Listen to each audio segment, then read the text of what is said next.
हरी भरी घाटी के बीचों बीच एक विशाल जंगल फैला हुआ था।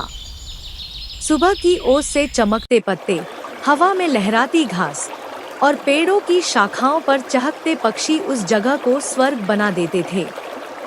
यह जंगल सिर्फ पेड़ों का नहीं था, यह हजारों जीवों का संसार था, जिनमें से एक था तोता हरी।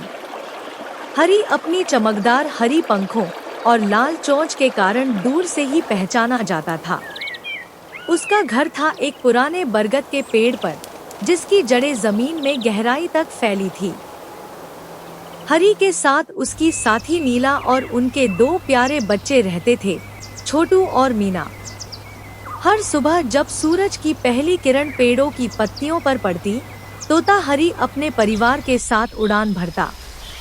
वह बच्चों को उड़ना सिखाता, नीला फल खोजने निकलती और पूरा परिवार शाम होते ही अपने घोंसले में लौट आता। यह उनका रोज का जीवन था, शांत, सुखी और स्वाभाविक।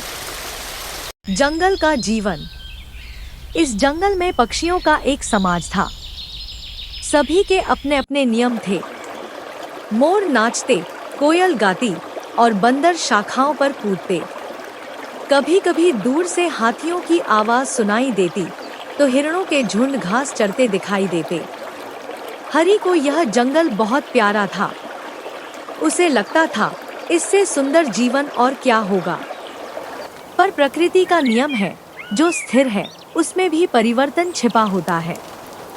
तूफान का संकेत। एक दिन जब हरी और नीला अपने बच्चों को उड़ना सिखा रहे थे, दूर आसमान में काले बादल छा गए। हवा की गति धीरे धीरे तेज होने लगी।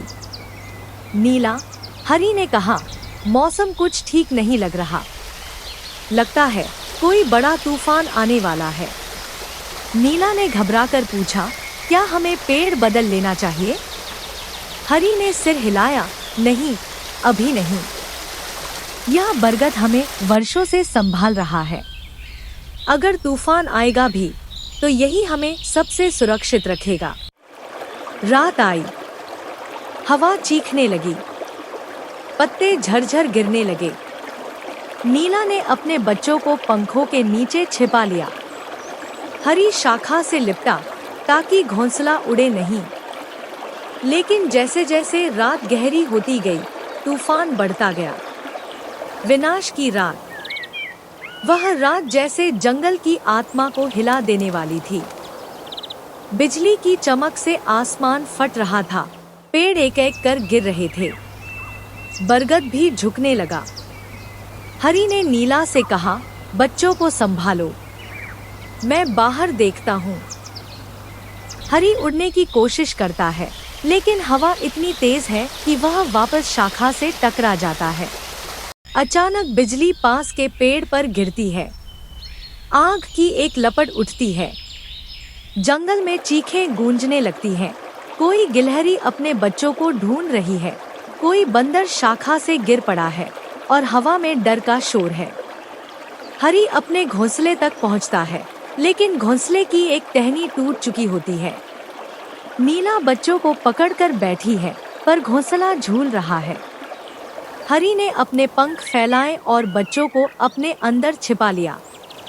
मत डरो, सब ठीक होगा, वह कहता है, लेकिन उसकी आवाज खुद कांप रही होती है।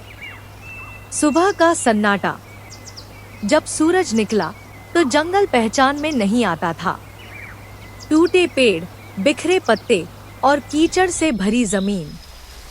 बरगद के कई हिस्से टूट चुके थे। हरी ने चारों ओर देखा, उसका घर बर्बाद हो चुका था। नीला और बच्चे तो सुरक्षित थे, लेकिन सब थके और डरे हुए थे। नीला की आंखों में आंसू थे। अब हम कहाँ जाएंगे, हरी? हरी ने आसमान की ओर देखा, हम फिर से घर बनाएंगे। यह तूफान हमें गिरा सकता है, पर खत्म नहीं कर सकता। नई शुरुआत। अगले कुछ दिनों तक हरी अपने परिवार के साथ नया ठिकाना ढूंढता रहा। जंगल में हर ओर तबाही थी। कई पक्षियों ने अपने घर खो दिए थे।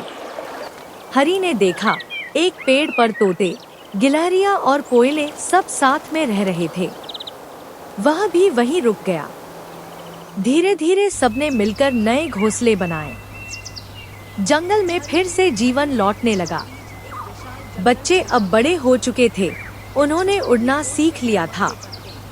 हरी उन्हें कहता, देखो, जीवन में मुश्किलें आती हैं, लेकिन अगर हम एक दूसरे के साथ रहें तो कुछ भी असंभव नहीं। दूसरा तूफान, परीक्षा का समय। कई महीने बीत गए। जंगल फिर से हरा हो गया, पर गर्मियों के अंत में फिर से आसमान में बादल छाने लगे। इस बार हरी को डर नहीं था, बल्कि तैयारी थी।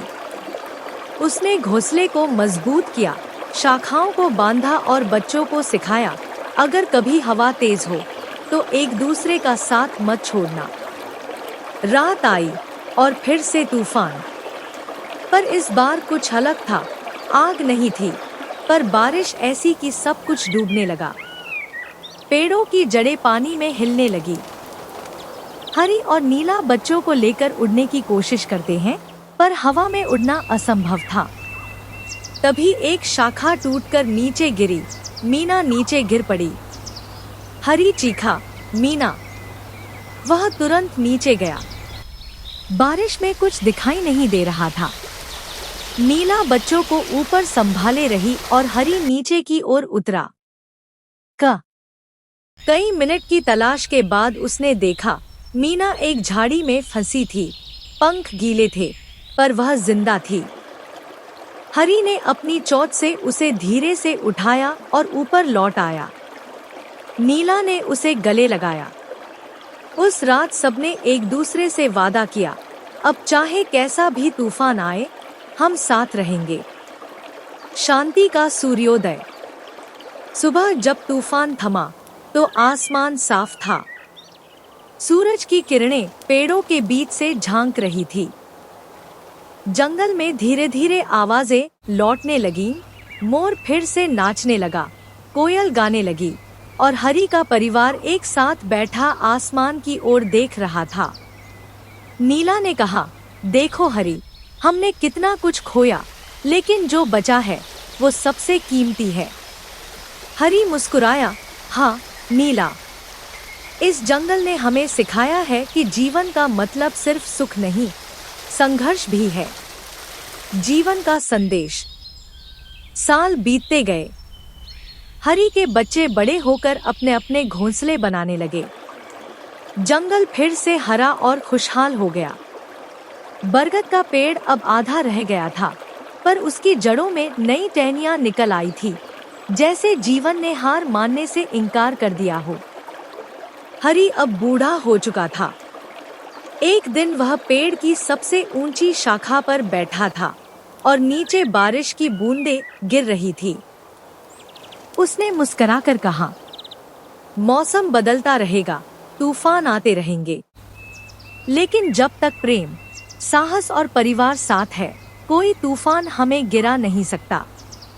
नीला ने धीरे से उसका पंख थामा। हमने सब सहा, लेकिन हमने एक दूसरे को कभी नहीं छोड़ा। यही तो जीवन है। आसमान में इंद्रधनुष उभर आया। बच्चे दूर उड़ रहे थे, स्वतंत्र, निडर और खुश। हरी की आंखों में चमक थी।